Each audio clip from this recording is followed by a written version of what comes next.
You think we're streaming? I think we might be streaming now. It's just possible.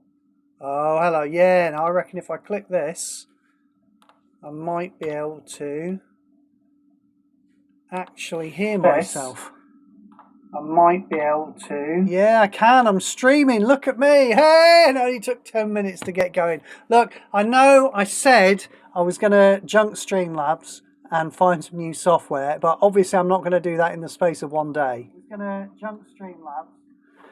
So I decided to soldier on with Streamlabs just for the part 4 of the Ravnica Remastered review.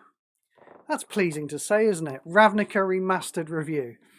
And look into streaming something somewhere else. I mean, I could try YouTube again. The reason I stopped using streaming directly from YouTube with its own software is it kept reducing the quality of the video, if anyone remembers that. And since all that exists in my videos is me rambling and an image of the card on the screen that I'm talking about, it's quite important that the card actually pops up on the screen with readable text. And YouTube decided it didn't need to do that. YouTube decided it could do that with lower quality video. So I mean, I'll try YouTube again. You know, I've got a couple of months now, isn't it? Every 2 months they release a set. I've got a couple of months to play around with stuff. I'll try YouTube again. Maybe there's some setting that I didn't have before, but obviously Streamlabs is having some difficulty. I mean, whether it's Streamlabs itself, this software, or whether it's YouTube being a pain because they don't like, you know, third-party software talking to them, and they rather everybody was using the official YouTube channels to stream, even though they have this sucky low-quality thing that goes on. We don't know, but anyway, we seem to be moving today. I'm looking across at my desktop. I can see Magic Puzzle Quest Ravnica Remastered logging in on the screen there, so it very much looks like everything's good. Let's just post a couple of things in Discord. Let's go streaming RVR set review right now with a link. Let's put that link in there. I am live, I shall say. Now, does anyone remember where we parked? I do actually remember where we were last night. We just got to the big guy who doesn't like his opponent casting spells, didn't we? I want to say Rurik. Starts with an R. Pretty sure it starts with an R. Hang on. Show all cards. And it was somewhere around, not S, no. I'm sure I've seen that card before. Have we had that card in Magic? I don't know. I've probably just seen it in paper. Rurik Thar, the Unboweled. That's the guy. Yeah, we talked about him yesterday. So we've got about 60 cards to do tonight.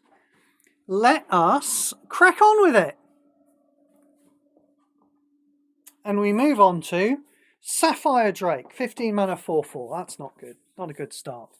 When this creature enters the battlefield or is reinforced, your creatures get +3/+3 until end of turn.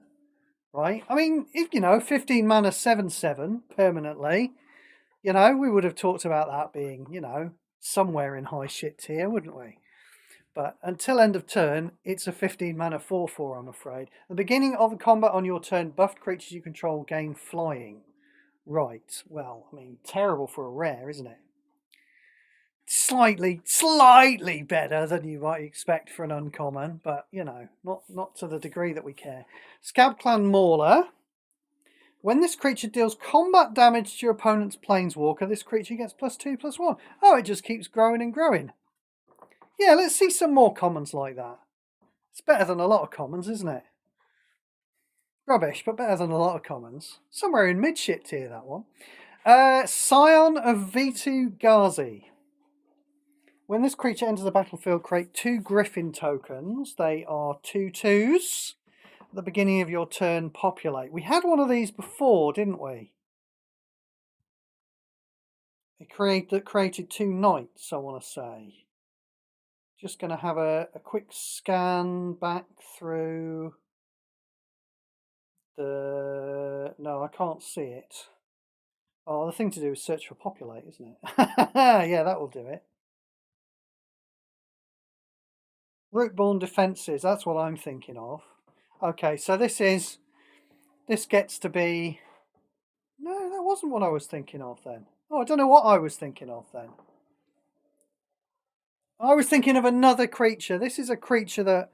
It's basically a token generator that generates tokens. It's doing it via populate, isn't it? So it's not actually sprogging a new turn. Depending on how they choose to implement reinforce, you know, it's not necessarily putting a token into play. But, you know, it's a creature that's increasing the power and toughness of a stack of creatures in play. And it's obviously not as good as Elspeth. And it's the same colour and roughly the same cost. We move on. Oh, hello. What happened there? I moved Icy. I'm only looking at the populate cards. I thought, oh, that was a very short set review. For a second. No, there are plenty more cards to be disappointed with. Scorched Rusalka. Now, I mean, this is a disappointing card in the first place, wasn't it? Because in paper, this was kind of the replacement for Mog Fanatic, you know. They kind of decided Mog Fanatic was too good, so they made a worse version of it. And it, you know, pretty poor all round, I think. You just about scrape it into your draft deck. Or your sealed deck, but you wouldn't be very happy about it. Activate one single red. You may destroy the last creature. Jesus. I mean, that's so garbage, isn't it? I like the art. There you go. That's a nice thing I can say about the card, is that I like the artwork. We move on. Seal of the Guild Pact. This is expensive. And I fear that's going to, whatever it does, I fear that's going to make it unplayable. When this support enters the board, it does at least have 3 shields. When this support enters the board, and at the beginning of your turn, okay, we like that wording for triggers. We like that happening. That's how, you know, all the best stuff works. Cityscape Leveler, sorry, there you go. I couldn't remember. I was just waffling till the name of it came to mind. That's how Cityscape Leveler works, and that's how we want it to work, really. Just at the start of your turn is not really good enough for my liking, for us spikes. Reduce the cost of each multicoloured card in your hand by X. Interesting. X is equal to the number of colours on that card. Are you fucking joking me? Oh, God. So, I mean, yes, it might be 5. It's not, though, is it? It's not 5.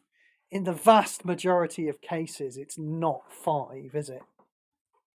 What have we even got that costs 5 different colours of mana now? Maybe somebody out there is shouting at me saying, oh, we got this one amazing card that's 5 colours of mana. We might have a couple of good 3 coloured cards, sorry. Like Loot is a 3 coloured card, isn't it? But Jesus Christ. Are you playing this? Are you playing this for 20 mana and then they're reducing the cost of Loot for 3 mana and still paying the, whatever, 11 mana left? Are you saying that that's a good deal? Or are you instead starting with Loot and then just getting a free card every turn? Is that what you're doing? I think that's what you're doing. There is more. At the beginning of combat on your turn, your multicoloured creatures get +Y plus Y. Y is the number of colours that creature have. That's a Molesworth sentence, that is, isn't it? Look it up. Yeah, that's garbage, isn't it? That's absolute garbage. Cost reduction is just tiny. They didn't put any thought. They just wrote words on the card. They didn't put any thought into how to make it at all good. And even the plus X, which for some reason is plus Y, even though it's the same thing, isn't it? Isn't it? It is the same thing. Why can't it all be plus X? Who knows? But apparently it's plus Y. Even that's pretty tiny, isn't it? Garbage. I don't think even the most hardcore of Johnnies aren't going to want to build around that, are they? Celestia Evangel. This is a bit of a beat stick in Sealed and Draft. Like, you wouldn't play it in Constructed, I don't think, in paper. But, you know, being able to put a token creature in play, nice and cheaply. I think it's like a 2-mana creature in paper. It's well worth having in your Ravnica block sealed deck. But we've got activate 2, create a Saproling token, reinforce it 2 times. I mean, you know, it could be worse, but rubbish. I'm not even going to put that into high shit tier. I'm not even going to put it into high mid shit tier. Fuck it. I'd rather have the common, actually. If I'm putting this, if I'm deciding where this is in shit tier, I'd rather have that common that just guarantees getting +2/+1 every single turn, rather than getting stuck on... I've gone way past it, haven't I? I'd rather just have that, rather than getting stuck on these activate 2s.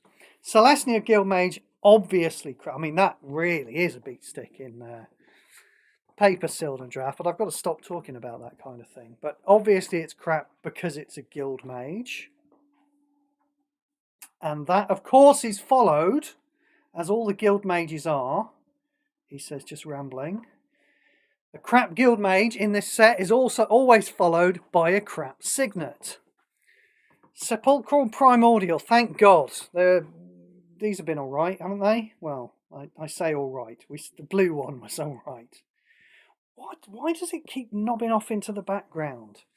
When this creature enters the battlefield, return the first creature with the greatest mana value from your graveyard to your battlefield under your control with its reinforcement. Okay, so we talked about, you know, reanimate effects earlier with Morg. I want to say Morg Burst. There we go. We weren't particularly interested. The extra bonus that we get from this one is putting it into play with all of its reinforcements. So that's a lot better. It's still kind of an 18 mana 5/4. We're still kind of talking about the fact that, you know, reanimation isn't the best way to get things into play. But I do think we have to respect that with its reinforcements, to be perfectly honest. You know, I mean, if you're playing this with Galter, maybe it happens to put 4 Galters into play. I don't really know.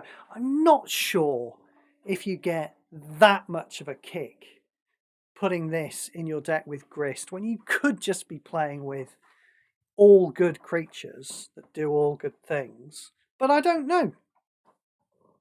As I say, we've got to respect that last bit of the sentence. And there's more. Then...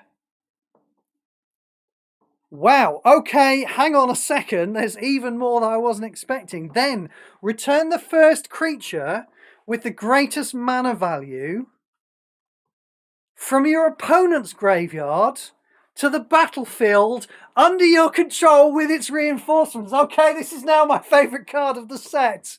Holy shit. So, we're getting a bit of a twofer here. We don't have a lot of space on the battlefield.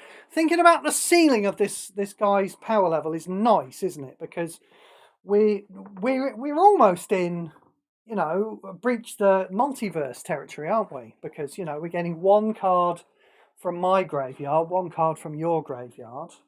But this doesn't have a good way of dumping cards into the graveyard. We can imagine a world where every time we do that, I get not only a Gelter and 3 reinforcements, but also a Rakdos and 3 reinforcements. That'd be nice.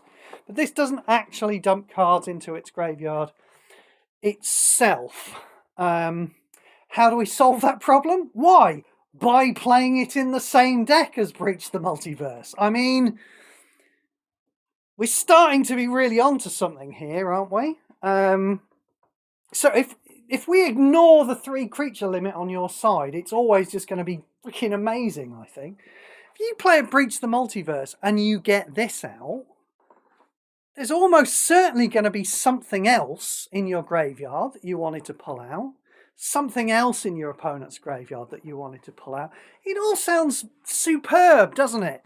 And then we go back down to earth with a bit of a bang, unfortunately, when we remember that if you cast one of these cards, that fills up your side of the board.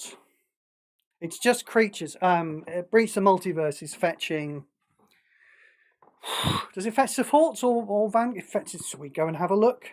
I've got time. Now that I've split up into 4 parts on these set reviews, I've definitely got time to be going and doing all of this, looking at what cards do. See, I don't actually play with this card a lot. It is just about to rotate out with the next set in 2 months, I believe, isn't it? Edge of Eternities is when Standard rotates. So this does Vanguards and creatures. Okay, so not support. So that's not much broader than just creatures. But yeah, if you were to do a Breach in order to drop cards, and then follow that up with a Sepulchral Primordial, because let's not forget, you know, the Primordial pulls out all of the reinforcements. So the second Primordial you play is almost certainly not going to get the same creature that it pulled out of your graveyard, your opponent's graveyard the first time, or indeed your graveyard the first time. So there is a problem here with the 3 creatures on your side limit. That said, if you can deal with that problem, you can learn to deal with that problem. I mean, this is extraordinarily powerful. I mean, it might even trigger all the Enter the Battlefield effects. You know? Since it's pulling out... So if you've got 6 copies of something in your graveyard, like, say, for example, a Bright Glass Gearhulk, yeah, since it's pulling all 6 copies out of the graveyard and putting into play, they might all trigger the Enters the Battlefield effects. I mean, I have to get hold of this card. This card cannot currently be obtained from card packs. Oh, what a surprise that is! Hiding the power behind a paywall again. But yeah, I mean, this is a chase card of the set for me. This is an actual, literal chase card. And as I say, it might turn out to just be, you know, to just have a huge downside on it from the fact that you can only get 3 creatures on a side. But I want to get hold of this card and play it and see for myself, you know? Because if that turns out not to be any major size of problem, you've got just an enormously powerful card here. Should we read it again just to make sure that I've got it right? When this creature enters the battlefield, so you don't need to cast it, return the first creature with the greatest mana value from your graveyard to the battlefield under your control with its reinforcements. Now that's kind of interesting, isn't it? Because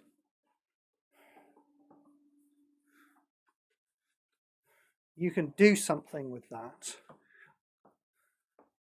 I mean, maybe it triggers itself, doesn't it?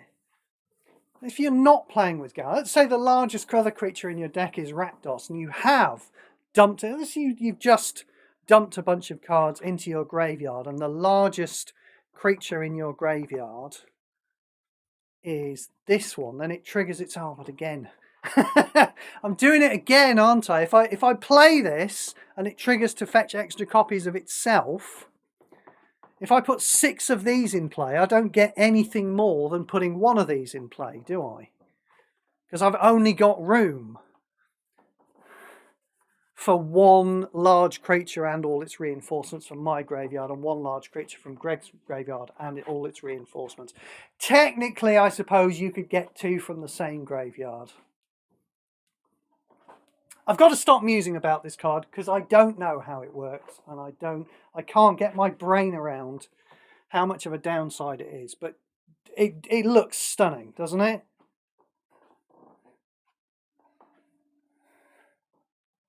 I think that's the chase card of the set for me. Let's move on. When this creature dies, your first creature gets +2/+1. Well, that's garbage. Shadow Anecdote. I can't help but feel I've seen this art before. Now, normally when I say this, I'm wrong. We do have just a couple of cards. Nat Miser is one of them. Corrupt is another one. And there's something with Assemble in the name of it, or something like that. We do have a few cards that, because Webcore had absolutely checked out when they were devs on the game, they forgot to check that they weren't making 2 different cards with the same name. So we have got a few different cards with the same name.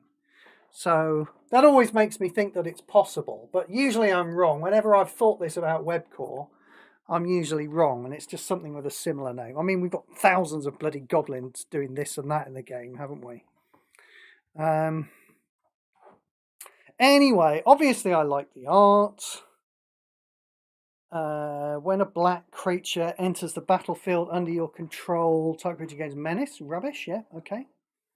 Siege of Towers. Create X red devil tokens. Now we know what they are. They're 1/1s, and when they die, they do the damage thing. What's her name makes these? Judith makes those, don't they? And do you know what? Judith's actually quite good at making those. This card, X is the number of land cards you control +1. Not so good at making those. Bit rubbish. Siege Worm. 16 mana 5/5. I might even play this in the Commoners' Cup. Yeah, it's not good, but it's this is the kind of card that I would throw into my Commoners' Cup deck to master. But I'd have to be playing some other good cards alongside it as well. What does that make it? Does that make it low mid shit tier or high low shit tier? I think that probably makes it high low shit tier. Solana Ledgewalker. Opponent controls a creature with flying. This creature gains unblockable. I mean, they really should have changed that, shouldn't they? When they were, when they were converting this from paper, they probably should have put something different on this. Odd to see a creature with hexproof, isn't it? We don't see a lot of those. Let's see some good creatures with hexproof, please. Simic Flux Mage. Right, here that's a Merfolk. Yeah, yes it is. When a creature enters the battlefield under your control. If it has greater power or toughness than this creature... Oh, it sounds like an evoking thing, doesn't it? Especially because it's a Simic card. If it's got greater power and toughness, this creature gets +1/+1. When you make a match 4, this creature gets -1/-1. Target 1. Yeah, terrible, isn't it? Just garbage. They shouldn't have really bothered with the evolve mechanic. Maybe make it escalate. Maybe that would have been a way to... Definitely they can get rid of that whole -1/-1 thing. That's just making it too bad in the trip from paper to Puzzle Quest. Make it escalate, maybe it gets +1/+1 and then +3/+3 and +3/+6/6 or something, I don't know. But anyway, however you do it, however you change the evoke mechanic, don't do it like you've done it, Webcore, because it sucks and nobody will care about it. And you've frankly wasted all of our time implementing it. Yeah, it's your own time you're wasting. So they used to say at my school, and I think probably every other school as well. Simic Guildmage obviously sucks. That's obviously followed by a Signet that obviously sucks. But now here's a masterpiece. Hooray! When the first opposing creature attacks, your opponent loses X life. X is this card's level +1. Then increase this card's level by 3. Right. Yeah, I mean, for a masterpiece, this is kind of bad. You'd think this is about an uncommon level, wouldn't you? For this type of effect. You know, it does scale up and it will eventually be dealing some considerable amount of damage. If you play this, I suppose this is why it's a masterpiece, yeah. Is that if you play this against somebody who just started playing yesterday, yeah, and they're playing Nissa 1, yeah, with Orchard Spirit and all of those cards, this is going to beat that person who started playing yesterday, but not really anybody else, you know what I mean? So, yeah, crappy, don't like it. What we want to do is stop things attacking, not just like carry on being attacked and then gradually outrace them on damage. Just bad. Skarg Goliath. When this creature... 18 mana 9/9. We like that, don't we? Let's hope it doesn't have a massive downside on it. I mean, we don't actually like 18 mana 9/9, but we like it more than an 18 mana 3/3. When this creature enters the battlefield, your creatures get +3/+3 and trample until end of turn. Right, that's not much. When this card is exiled from your hand, if it has 14 or more mana, target creature gets +9/+9 and gains trample. I mean, I guess it can be high shit tier. Doesn't really do anything besides being 9, but just the fact that those numbers aren't absolute dog shit. Note that I'm not saying really good. Just the fact that they aren't absolute dog shit, you know, elevates this probably to at least low high shit tier, I think. But that's as high as it gets. Skullcrack. Players can't gain life until end of turn. Right, that's kind of nothing. All creatures lose prevent damage. Kind of nothing. Deal 3 damage to target creature or planeswalker. With flash, kind of nothing. Sky Hussar. Is this 4? I want to say this is foretell. This one in paper. When this creature enters the battlefield or is reinforced, creatures you control gain vigilance. Right, we don't care about that. When you match a white or blue gem, if this card is in your hand, draw a card. This can trigger only once per turn. That's kind of an interesting mechanic. Is that what they're doing with foretell? Is it? I mean, we haven't seen anything else that works like this in this set so far, but not powerful enough to actually play with. But you know, I like the idea of something that in your hand that basically happens for free. You know, when you're draining mana, that's not happening for free because that's mana that you drained is being taken away from something else that you wanted to do. But you're not losing anything here. All you're doing is when you happen to match a white or blue gem, which you probably wanted to do, you're probably playing a white or blue planeswalker. In fact, you almost certainly are if you're playing with this card. Then you draw a card completely for free. Not powerful enough, but I like the effect. Iterate, Webcore. Iterate it. Do something more with this kind of effect. I mean, do we have anything at all that sits in your hand and does something for free? Either, you know, as a one-off or every turn that's ever been, like, really good. I can think of quite a few cards we've had that have sat in your hand and done some things. I suppose there was the dragon, wasn't it? There was a dragon that used to put mana into the other dragons in your hand. That might be one of the best I'm thinking of. That still wasn't good enough, though, was it? Make some more like this, Webcore. Make some more cards that sit in your hand and do a thing without you having to pay for it. Right? They can, you know, they can have a dependent trigger, but don't make it expensive. And keep pumping the power level up, because I don't think we've ever had anything like this.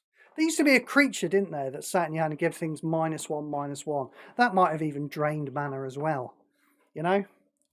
Everything we've had in the past has not been powerful enough, so pump the power level up.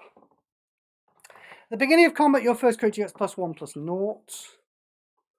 At the beginning of combat on your turn, you control flying and unblockable. Absolute garbage. Basically nothing. At the beginning of combat on your turn, your first creature without flying gains flying. Right. When you match the supports gem, your first creature without flying gains flying. Right. Why would I need both of those effects? Huh? The chance I'd need both of those effects, it just seems very, very slim, doesn't it? When you match this supports gem. Yeah, you'd have to actually get a match 5 and put another creature into play that had a defensive ability, so it went into your first creature slot. It's really interesting, the way they've made this so complicated. This is an octagon card, isn't it? When really all it should say on it, right, and this new version of the card would still be bad, but all this card should say on it is your creatures gain flying. Yes, it's a support, it's an aura, it stays in play. It just says your creatures gain flying. Very octagon, that card. Slitherhead. When this creature dies, your first creature gets +1/+1. Fuck off! Spark Double. This was being given away by, I say given away, he makes you pay for it. This was available from Fibblethip this week, so I had a look at it. Reinforce target creature you control, then a random Vanguard support you control gains 2 shield. You can see what's going on here, can't you? As so often you can. I think very clearly in paper, yeah, this card doubles up a creature, maybe doubles up something else. But what we get in Magic Puzzle Quest is reinforcing a creature rather than having a second independent copy of it, which is not actually nearly as good, is it? Mostly because when a reinforced creature gets shot, yeah, everything dies. So, looks pretty bad to me. Sphinx's Revelation. You're bad in the sense of, you could call it high shit tier, I guess. But bad. Sphinx's Revelation. Right, this is an X spell in paper, but they have decided to forego this. Scanning the card, I see the words half their mana.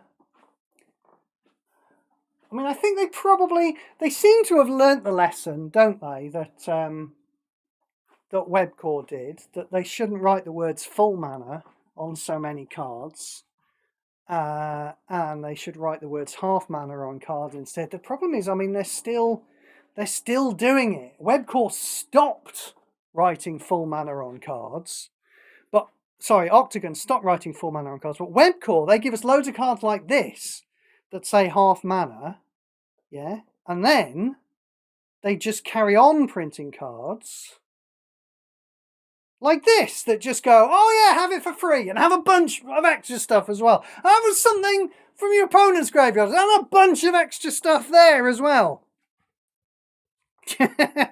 Yeah, so it's, you kind of,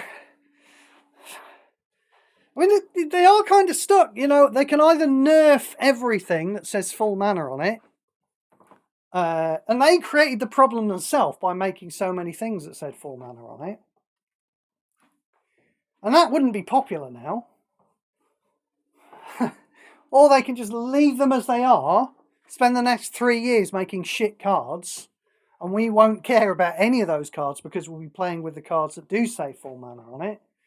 And then eventually 3 years later, those cards will rotate out. And we might have a balanced game by then, or everyone might have quit playing.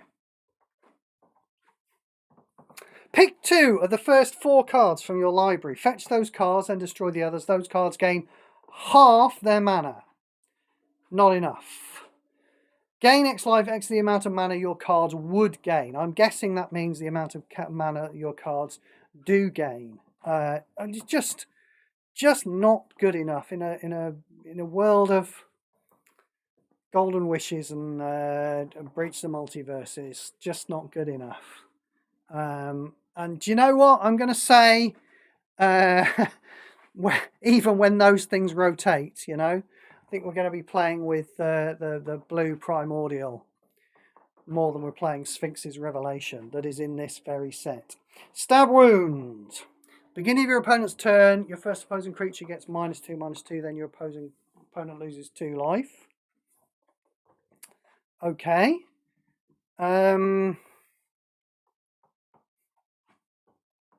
See, inherently, I like the idea of, you know, permanent -X/-X's.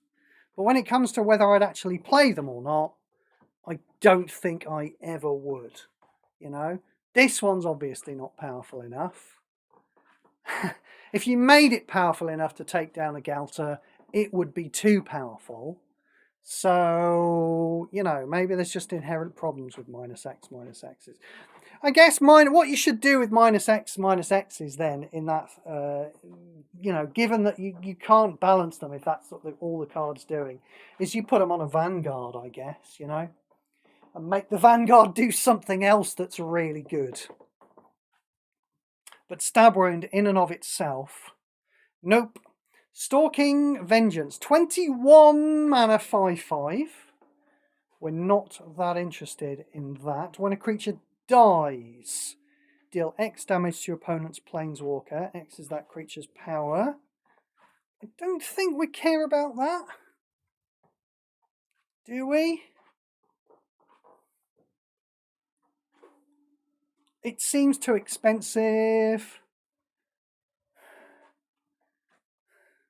I mean, the Ball Lightning, there are Ball Lightning decks in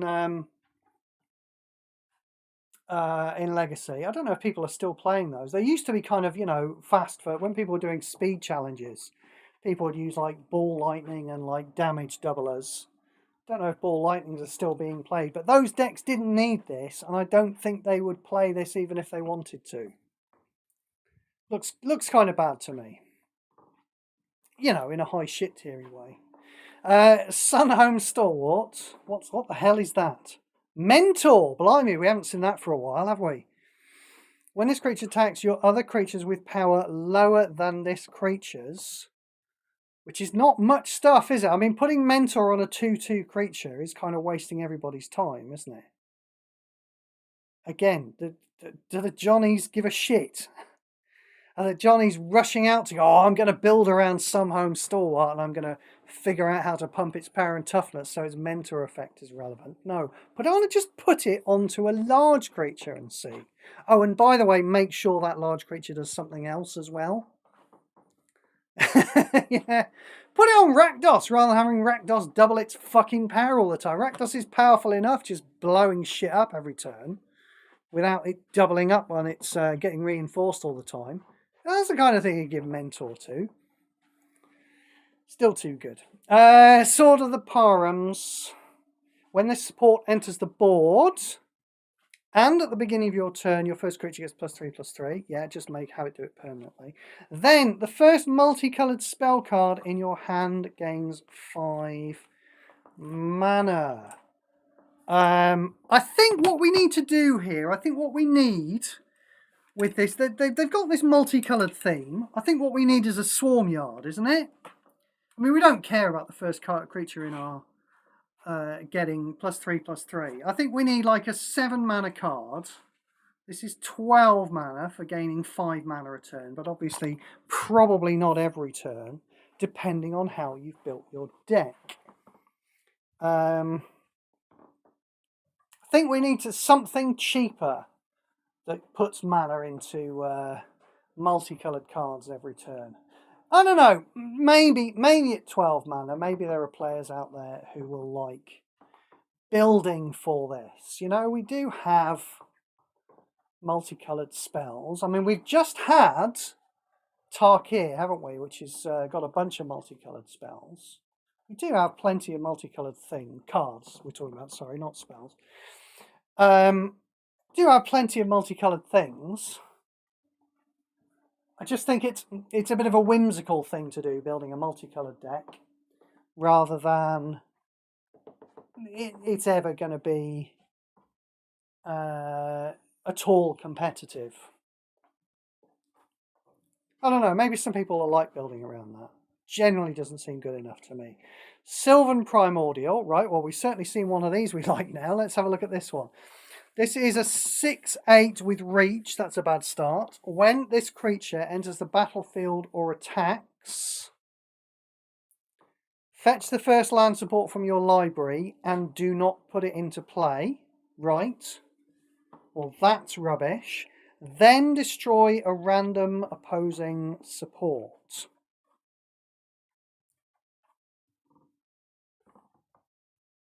Right.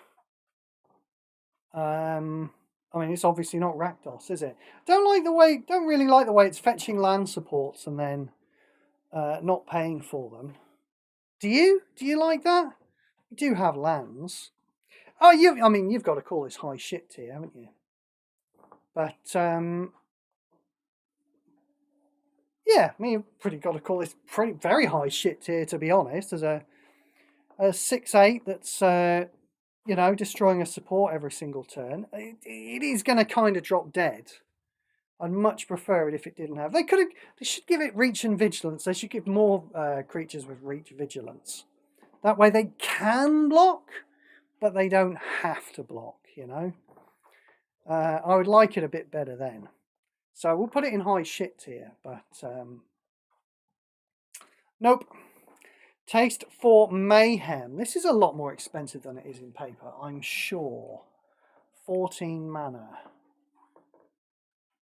And this is what enters the board. Your creature get +2/+0. Okay, all your creatures, yeah. At the beginning of your turn, your first creature gets +2/+0. Right, so it's pumping all of your creatures permanently. Then it's pumping your first creature every turn. Right. But it doesn't do both on the first turn. It does all of them when it comes into play. Then next turn it starts pumping your creatures out. And then if you have less than 2 cards in your hand, that's probably the killer, isn't it? It's the Hellbent mechanic again. Your first creature gains double strike. You know? I mean, it's okay. Again, we're talking high shit tier. It's okay to have a card that gives double strike and keeps increasing the size of the creature that it is giving double strike. And it doesn't die when it, you know, it doesn't have that silly aura mechanic that we've kind of got used to in this set. It's just going to stay in play. So if your creature dies, you can just put a new creature back in there, and then that creature will start going and having double strike. I mean, yeah, it's kind of okay. But as just, you know, as just a thing that enhances some other card that you may or may not have in play, it's never going to be spiky enough for me. Thespian's Stage, I'm sorry. This is a land, isn't it? Yes. I'm thinking this is some kind of like Wasteland or Strip Mine type card. Doesn't it blow up a land and maybe fetch another land in paper? Let's see what it does here. When this support enters the board, pick one of the first different land cards not named Thespian Sage from your library. Right, well, I mean, that's going to give us a nice option, isn't it? It's Thespian. You're going to play set Thespian Stage, admittedly for the overinflated cost of 15 mana. But it is then going to say, well, what would you like? Would you like a Swarmyard? Would you like a Desert? Would you like a Demolition Field? We'd like any of those things, please. Fetch that card and destroy the others. Then that card gains full mana. So, you know, you'd be paying double the cost for a Swarmyard. You're only paying a little bit more if you were fetching a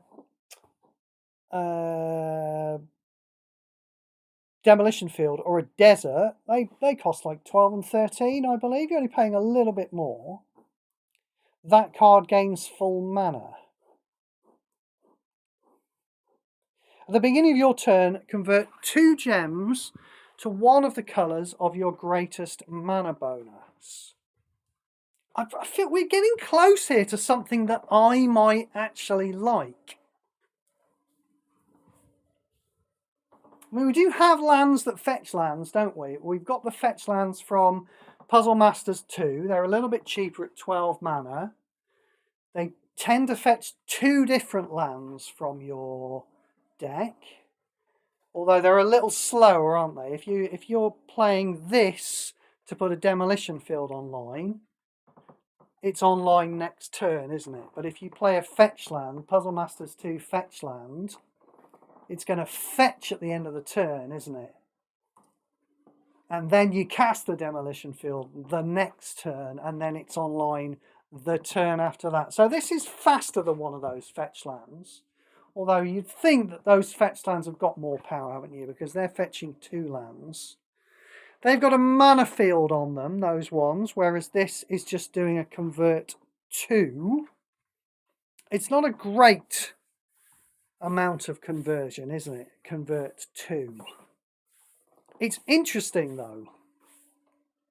The question is, would I even give it the time of day if we didn't have utterly broken lands, mostly from Outlaws of Thunder Junction? And the answer is probably not, you know. You'll know my ethos on lands that, well, cards that fetch other lands, and generally I'd rather just be playing a different type of land. But then this one does, you do choose with this one which land you're going to pick. It's interesting, isn't it? You are getting that choice. You can say, well, you know, I'm being beaten up, so I want a desert now, please. Or you can say, well, I'm not being beaten up, so let's get the demolition field online. It might even be good enough to play with. It's good. I'll be looking out for it. I feel like it might be a bit too expensive. But it looks okay. I don't mind it. Thrashing Moss Dog. When this creature dies, your first creature gets +3/+3. Right, rubbish. Thrill Kill Assassin. When this creature enters the battlefield, you may discard the last card from your hand. If you do, the creature gets +1/+1. Rubbish. Tidespout Tyrant. I feel like we've already looked at this one, haven't we? Yes, we have, because this is... that horror, is that blue? I'm not going to look at it again. I'm convinced I've already done this in part 1. But we've already had this card as a rare in Magic before. In fact, I believe it used to crash the game. And maybe it still does. I don't think they ever got around to fixing the bugs with that other thing. Go on then, I will look up what it was. I know I've done it before, but... Hullbreaker Horror! It's come to me, yes. That's what the name of the thing is. Oh shit, I'm on...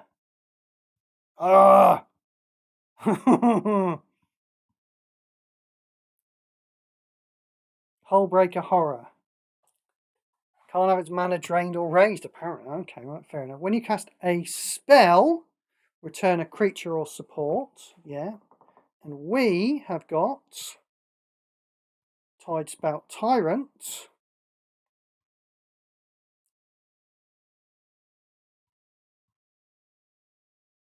When you cast a spell, again, creature or support.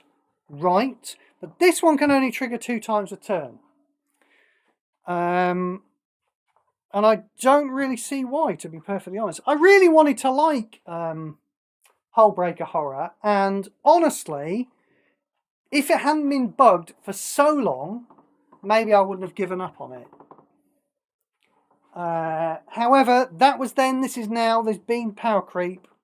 I don't think I care about this. Having a thing that sits permanently in play, that's a creature, they tend to get a bit shot, don't they?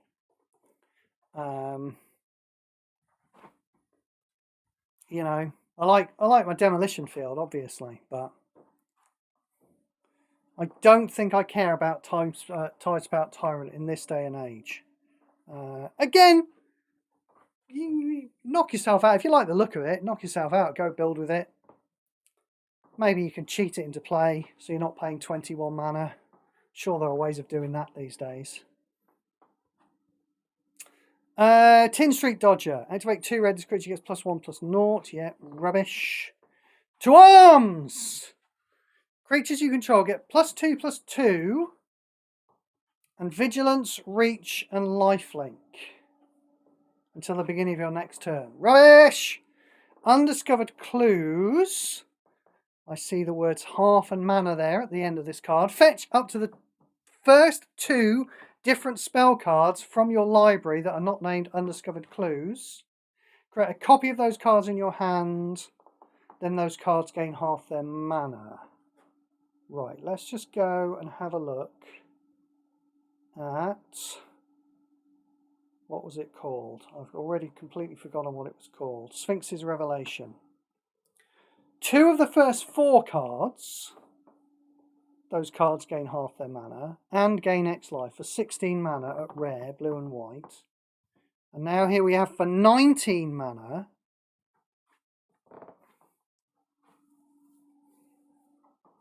I mean, I suppose it's different because 2 different spells, it'll be digging deeper than just looking at the top 4 cards. But again, half mana, I don't think we care. Undercity Plague. When this support enters the board, your opponent loses 6 life, right? Nothing. Then destroy a random opposing card. Yeah, don't mind that. When your first creature attacks, your opponent loses 6 life, then destroy a random opposing card. Right, so you're always getting a 1-for-1 off this. When you play this for 14 mana, you are blowing up a thing. Probably not a Vanguard. You'd imagine not a Vanguard because it doesn't say Vanguard specifically. But you're always breaking even with this. And then if you do have a creature, it turns it into a Rakdos. The question then becomes, why would you play with this and not Rakdos, really? Doesn't it?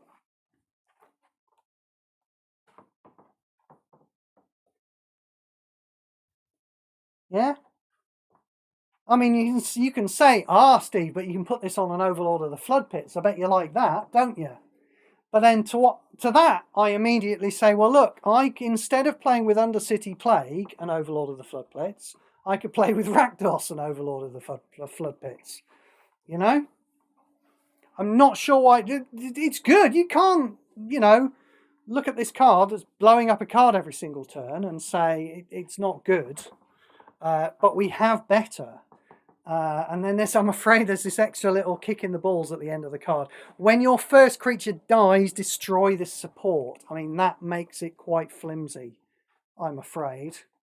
I mean, if I am attacking with my Overlord of the Flood Pits, that thing's bloody tiny, 2/1. I mean, I do find I have a problem with my Overlord of the Flood Pits running into a Vraska and dying, or running into some Swarmyard tokens and dying. That does happen. You know? So it's not like it's not like Taste of Mayhem. Was it called Taste for Mayhem? Yeah, where your first creature dies and you just go, oh well, never mind, I'll just have the next thing come along and give things for double strike. This thing, your first creature dies and it goes, no, I'm taking my Undercity Plague with me. Down to the Undercity. You'll notice I've avoided talking about your opponent losing 6 life, and I'm sure you can imagine why. It's because it's basically nothing. And in fact, really, I don't really like that kind of thing. I don't really want to be doing dribs and drabs of damage to my opponent. Most of the time, like certainly when I'm playing coalition events, I want to be dealing 0 damage to my opponent every turn, and then when I've got my objectives, I want to be killing them instantly. And that's why I like things like Tempt with Bunnies. That's why I like things like Bloodthirsty Adversary, And that's why I don't like things like, yes, Dragonhawk and Huntmaster of the Fells. I don't like fire hoses, as we call them now. Thank you, Madren, for that term. Now, you wouldn't call this a fire hose. It's not like you're going to put this into play and that damage is going to run rampant and out of control. I just don't think it's useful on a card like this, you know. So it's kind of a nothing effect, to be perfectly honest. I mean, maybe if you play this and you're playing it alongside Dakon. Dakon's very good at just killing people with a drip feed, isn't he, with his first ability? So there's a little bit more of a drip feed going on. But yeah, in conclusion, I think you have to say this card is good. I think you have to also say that Rakdos exists. They've untyped it, as usual. They seem to have untyped a lot of things in this set, don't they? They seem to have completely forgotten about types and things. In fact, we've not had a lot of support destruction generally, have we? Mind you, the last thing that destroyed supports... Yeah, look at that. Didn't even destroy typed things. Maybe they're just going to start forgetting about typing. So I'd like that if they forgot about typing supports. I don't think it's a good idea. I've been into this many times. I don't think it's a good idea to type supports. But what I don't like is when they don't type the supports and then all the support removal only kills typed supports. That's the nightmare, isn't it? Because you can't get rid of fucking anything then. Yeah, you know, reasonable card. I'll master it midweek. I'm not going to chase it. Unexpected results. Draw a card. If it's a land card, it gains full mana. Otherwise, it gains half mana.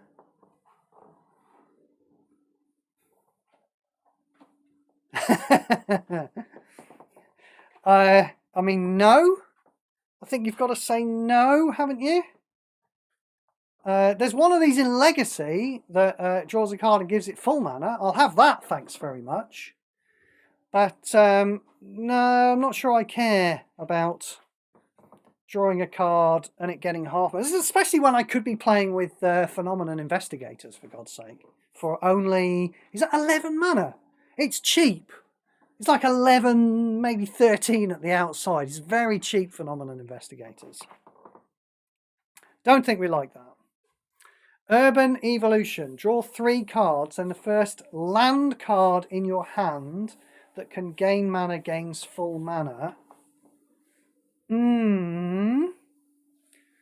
All your creatures get plus X.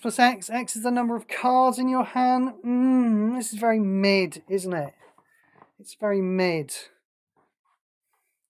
That's all I've got to say about it, actually. That is my review. It's mid. Urbis Protector. When this creature enters the battlefield, all attacks create an angel token. Well, it better bloody had, for as an 18 mana 1/1, it better put some more bloody power down on the table. So we're assuming that's going to be a 4/4. Yes, it is. 4/4 flyer. So when we play this, we've paid 18 mana and we get 5 powers worth of stuff on the table,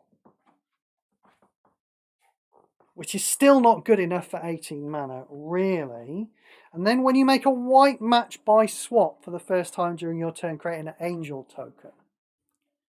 So there's a decent chance then that you're going to play this for 18 mana. You've got 5 powers worth of stuff on the table. And then the next turn, there's a decent chance that not only will you Sprog an Angel at the start of your... Well, no, when you attack. I'm sorry. It's when it enters the battlefield or attacks. So you'll definitely Sprog an Angel when it attacks. That's 9 powers worth of stuff on the table. There's a good chance you'll be able to get a white match by swap as well. That's 13. So it's a 5/5 creature that gets +8/+8 every turn. Yeah? And obviously that puts it up somewhere near the top of high shit tier. But that's all it does. You know? It's just some power on the table. And there's plenty of those. I'm sure even the content creators won't tell you that this is a chase card. I would hope they don't. Because it's just, you know, at best, as good as any of the other dozens and dozens of creatures that gradually increase their power and attack that we already have in standard. Vidalcan Mesmerist. When this creature attacks, the first opposing creature gets -2/-0 until end of turn.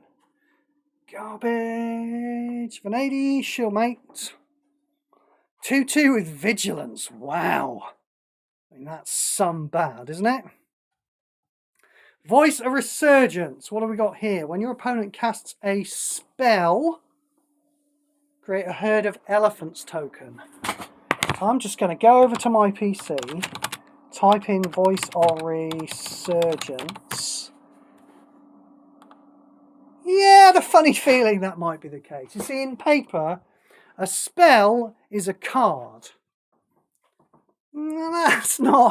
That's not how we do things here in Magic Puzzle Quest. So he has to very specifically, your opponent, cast a spell, and as we all know, Greg is going to order the cards in his hand, so he casts creatures first. So this is not going to trigger when he casts a creature card like it does in paper. Besides, this is a 2-mana 2/2 in paper, and it appears to be a 17-mana 2/2 here. Bit of a discrepancy there, isn't there? Opponent casts a spell, create a Herd of Elephants token. Oh, this is different than I was expecting. I was expecting a 3/3. We've got 1/1. X is the number of creatures you control, including their reinforcements. When this creature dies, create a Herd of Elephants token. Yeah, I mean, at the very least, this needs to be, well, A, bigger, and B, trigger whenever you cast any type of card at all, I think. And I still don't like it. I mean, honestly, I think I'd rather have Urbis Protector. I'd rather have 8 powers with a creature going down on the battlefield under my control, you know, than having this thing that's under Greg's control. I have to wait for him to actually cast spells, let alone, you know, let alone any. You won't do off any card. It has to be specifically spells. Kind of shit, actually. Void Walk. What's it called? Void Rend, wasn't it? Void Rend was the card that I used to really like in Streets of New Capenna. Gosh, it's been a long time since that was a good card. Let's see what this does. Exile target creature you control. Right, we don't like that. Then return the first creature card from your exile into play under your control with its reinforcements. This looks a little bit like a Colours of Magic card to me, it being rare, it costing less than 11 mana. As I say though, it's the less than 11 mana node is the easy one. What we're crying out for in Colours of Magic, what I'm crying out for anyway, is cards that are good in the 11 or more node, not the 11 or less node. So, I mean, still don't think it's necessarily particularly great. You know, there are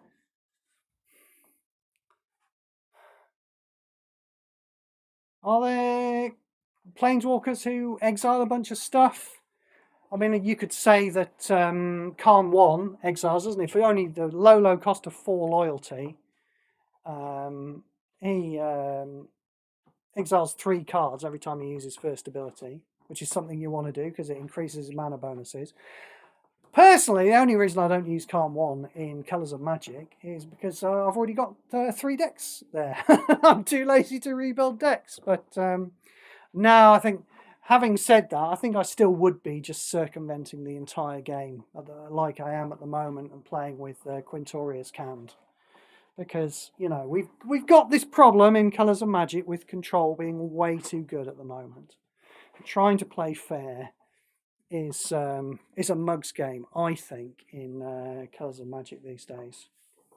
So what am I saying? I'm saying it's potentially a good card, although I don't know, for a format where I don't need any good cards. That's what I'm saying about this card, which really sounds like I'm damning it with faint praise, doesn't it? And I think I am.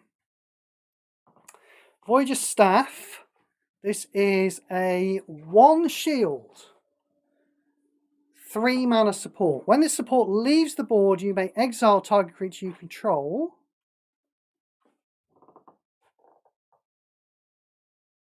If you do, return the first creature card from your exile into play under your control with its reinforcements. Oh, I'm having deja vu. It's the Matrix has me. Yeah, I mean, you don't want this to be not under your control of when it pops, do you? You want to play with this slightly more expensive version that's entirely under your control of when it actually triggers. I quite like the art on that card. So yeah, you'd play with that over that, and we talked about how I don't really like that. Wake the Reflections. We saw this earlier, didn't we? And it's garbage. So we move on. War Leaders Helix. Yeah, I mean, we've talked about Lightning Helix. And I'm pretty sure this is just a larger version of Lightning Helix in paper. And I'm also pretty sure nobody fucking plays with it. And I'm absolutely positive nobody's going to play with this. 4 damage to any target, then you gain 4 life. No thanks for 10 mana. Wasteland Viper. Nearly there, peeps. When this card is exiled from your hand during your turn, oh yeah, it does the thing. It's Bloodthirst, isn't it? Isn't that the name? We looked up the name of the mechanic the other day. I think it's that. Target creature gets +1/+2 and Death Touch. It's a 1/2 Death Touch. We don't give a shit. Again, you see, in paper, there's a real use for these cheap creatures that have Death Touch. There's 1/1 Death Touches for 1 mana. You would definitely play with those in a sealed or draft environment. They're not great. Wouldn't play with them in constructed, but there's a place for them in paper, but not in Puzzle Quest. White of Precinct 6. I've seen this one before. When this creature, see if you can spot what's missing on this card. When this creature enters the battlefield, destroy the top 6 cards of your opponent's library. Then this creature gets +X/+X. X is half the number of cards in your opponent's graveyard, rounded up. When this creature deals combat damage, destroy the top 6 cards of your opponent's library. Did you spot it? Did you spot what's missing? Let's go through it again, shall we? When it comes into play, it destroys the top 6 cards of your opponent's library and then gets a certain amount of power and toughness, dependent on how many cards there are in your opponent's graveyard. I mean, it doesn't seem to be that big, considering it's 15 mana and it starts as a 1/1. It doesn't seem to be that big to me. I'm not rushing out to buy this to play against Grist, thinking, yeah, Grist will have a massive graveyard and I'll have this creature that's slightly larger than average. Because I won't, because Grist will kill it with a Rakdos. Anyway, we've destroyed some cards. We've gained power and toughness. That's dependent on the size of my opponent's graveyard. And then every turn, it's putting even more cards into the graveyard. What can possibly be wrong with that? Answer, it doesn't recheck its power and toughness every turn. Did you see that? Creature, it gets +X/+X when it comes into play, but then every turn, it dumps more cards into your opponent's graveyard, but doesn't make itself bigger. And you'd think it would, wouldn't you? I mean, I really don't think I would care if it did. Again, weirdly enough, I think I'd be playing with Urbis Protector over this thing if I wanted a thing that just made itself bigger. But this doesn't. This makes itself bigger once and then stops. Don't like it. We move on. Wild Cantor. I'm pretty sure Wild Cantor is like kind of good enough to make it into some of the jankier legacy combo decks in paper. I'm pretty sure it's a creature that costs 1 mana and you can sacrifice it to get 1 mana of any colour, which is janky, but, you know, if you happen to be doing broken things, you can afford to, like, massively lose card advantage sometimes. But then, of course, they put it into Puzzle Quest in the worst way possible. When this creature dies, convert 2 gems to one of your colours of the greatest mana bonus. No, thank you. No. Woebringer Demon, 15 mana, 4/4. At the beginning of your upkeep, destroy the first other creature each player controls. Right. We've seen this before, haven't we? In the form of... This is going to be hard to find. Because I cannot remember what the hell it's called. I don't think it was in this Thrones of Eldraine set, though. I think it was in that Thrones of Eldraine set.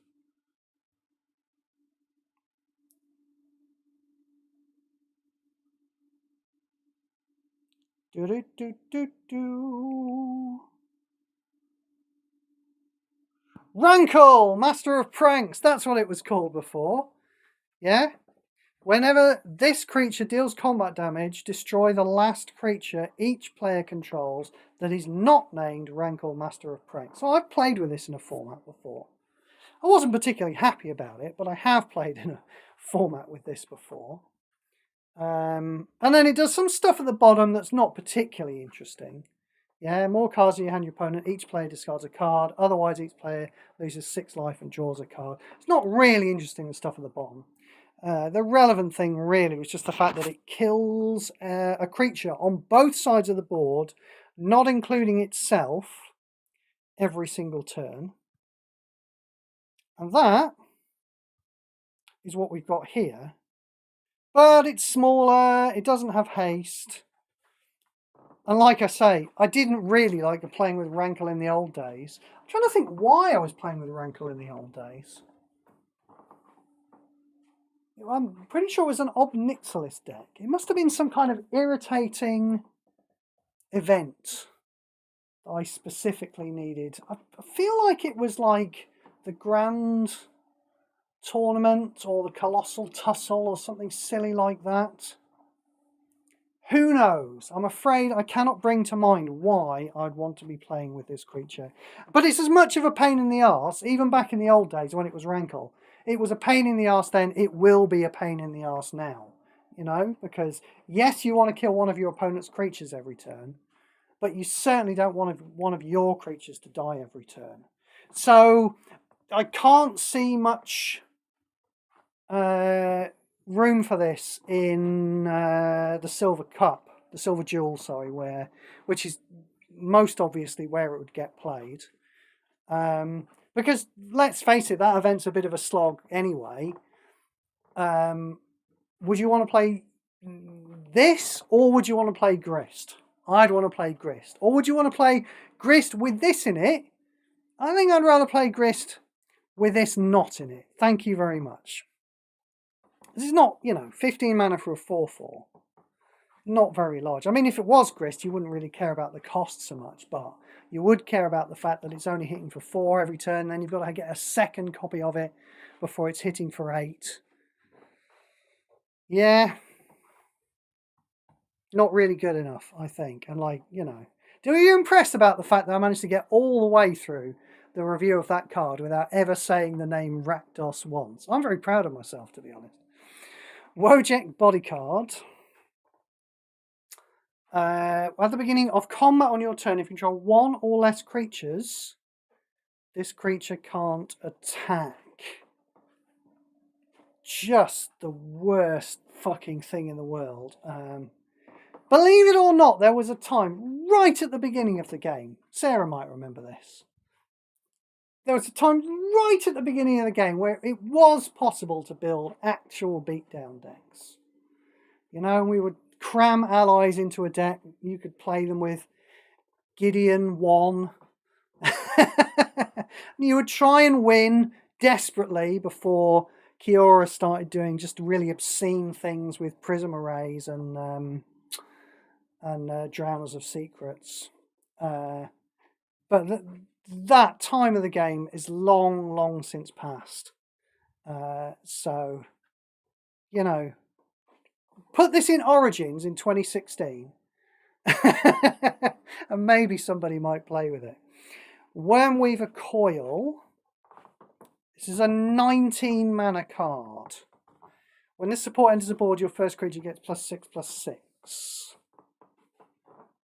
When your first creature dies, it gets destroyed. When it gets destroyed, create a worm token. I mean, there's stuff here, isn't there? There's +6/+6. and a +5/+5 worm, make it considerably less than 19 mana, and you've got kind of stuff there, haven't you? You know, 19 mana puts it, you know, quite low down in shit tier, to be honest. But every point of mana you take off it, this could get quite near the top of shit tier. But still, shit tier. Oh, hello, we got to the last card. It is at least a rare. There's a chance it might be something. Let's have a look. Yaeva, Nature's Herald. It's like a polar bear to me. When this creature enters the battlefield for 14 mana as a 4/4, or attacks, the first creature in your hand gets +2/+2, trample, and 5 mana. And it's even got flash. Well, 5 mana certainly takes it into the realms of high shit tier. Does it get any higher than that? I really don't think so, to be perfectly honest. We're not gaining cards by doing it. You know, 5 mana return's not nothing, but it's not great. And yeah, like I say, we're not putting any extra cards into our hand. We're just increasing the power and toughness of a card that is in our hand anyway. And not for Colours of Magic. Because Colours of Magic doesn't care about us gaining mana, for one thing. And that was the set. Well, we managed to scrape together a few cards that we like in the end. Even a chase card, or maybe two. Only the black thing that's dragging things out of graveyards is really leaping to mind as a chase card at the moment. You know, there's a few cards that I won't mind getting hold of and playing during the middle of the week. We talked about those. I think the Undercity Plague, I'll be playing midweek. I'll be mastering it. I'll be fine about the fact that I am mastering it. But, yeah, a couple of those primordials were good. Thespian Stage is an interesting one, isn't it? I'll certainly be on the lookout for that one to see if I like it. So, I think, given that we've found some chase cards, I think we've got to say that this is better than the last couple of sets, hasn't it? I may actually be spending some of my enormous pile of 9,161 jewels to get a couple of these cards out of the... Oh, no, I say that, but we're not allowed to do that. I was thinking I'd get a couple of these cards out of the elite packs. But, of course, this thing cannot currently be obtained from card packs. So, much like Bright Glass Colossus, Gearhulk before it, I'm sorry, in Aetherdrift, I'm going to have to wait till the next set comes out. This one's going to be 80 quid, let's face it. Right, thanks very much for being with me on my audible journey through Ravnica Remastered. We will be back in 2 months for Edge of Eternities. There will be some rotation, I believe. Don't hold me to this, but I believe that's when Standard rotates. And we'll be losing things like Threats Undetected and Breach the Multiverse. Yeah. I'll see you all then, yeah? Gideon 2, wasn't it, Sarah's saying on the chat. Well, yes, Gideon 2 played with allies, but, you know, Gideon 1 used to have his second ability and it would pump up all of the creatures on the board. Before Nahiri came out, Gideon 1 was the way that you played with beatdown creatures, I think. And then, yeah, Gideon 2 would do it as well. You could do allies with Gideon 2. But Gideon 2, I don't know if you've played with Gideon 2 recently. I have a deck saved with him for some reason. It's for something really unimportant like Tears of Mana, Duets of Mana, sorry. I have a Gideon 2 deck saved, and his mana bonuses are just the worst. The worst you've ever seen. So no, I'm not sure I ever did play much with Gideon 2 in the past. I definitely played with allies back then, but not much with Gideon 2. Righty-ho, I think we'll call tonight to an end. Thank you for being in. Thank you, peeps, in the future, listening to this on YouTube. And yeah, we're expecting 2 months. And, you know, they basically have to stick to this 2-month release schedule. Otherwise, how are they going to release their 2 sets every year like they're saying they're going to? Thank you very much, and I'll catch you all later. Where are we? We're here. Bye.